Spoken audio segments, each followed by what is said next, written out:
It started when I was backpacking for a couple of years in Africa and Asia and Australia, and I realised that there were millions of people all over the world who knew nothing of Jesus, and that they needed to hear the gospel.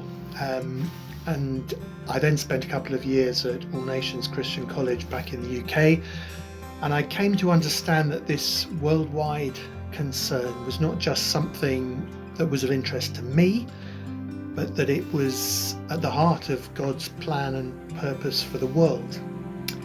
And I realised that there's so many barriers to people hearing and responding to the gospel, and one of the main ones is that those of us who do know the gospel and understand it tend to stay in our own cultural and linguistic bubbles.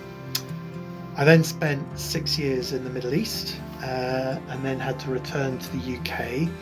And back here, I began to get involved with people from other backgrounds in the town where I live. And I now have a significant circle of friends from different ethnic and faith backgrounds. We have neighbours just along the street from the Middle East. When I first met them, they hadn't been here very long. They were keen to have some British friends. Now I regularly walk with the dad to a coffee shop, and we talk about all kinds of things, from politics to family life and raising teenagers to the Bible and the Quran. They often send round food to us and we reciprocate. We go to their house for visits and meals, and they do the same with us. We also know several families of Syrian refugees, and I've also developed some contacts at the local mosque. Our local mosque is just about to start a building project to build a purpose-built building, which they urgently need, and I'm hoping to get some local churches involved in a positive response to that. At the moment, many of my relationships, not just with my Muslim friends, are curtailed by lockdown, but I still talk regularly with some on the phone.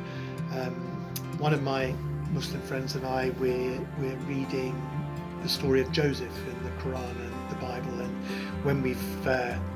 when we can meet each other again, we'll talk about those stories and see what arises. And of course, prayer is essential to all Christian ministry, and certainly this kind of ministry. And I'm part of a couple of places where I can meet for prayer. Most Christians aren't involved in this kind of work. Most Christians stay in their own linguistic and cultural bubbles.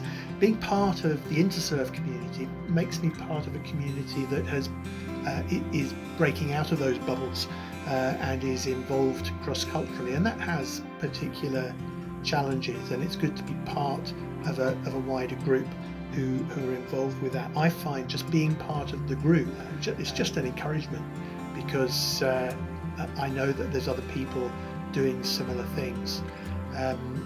When I see their successes, that's an encouragement to me, and when I see their challenges, I realise that I'm not the only one facing challenges, and sometimes we can learn from each other.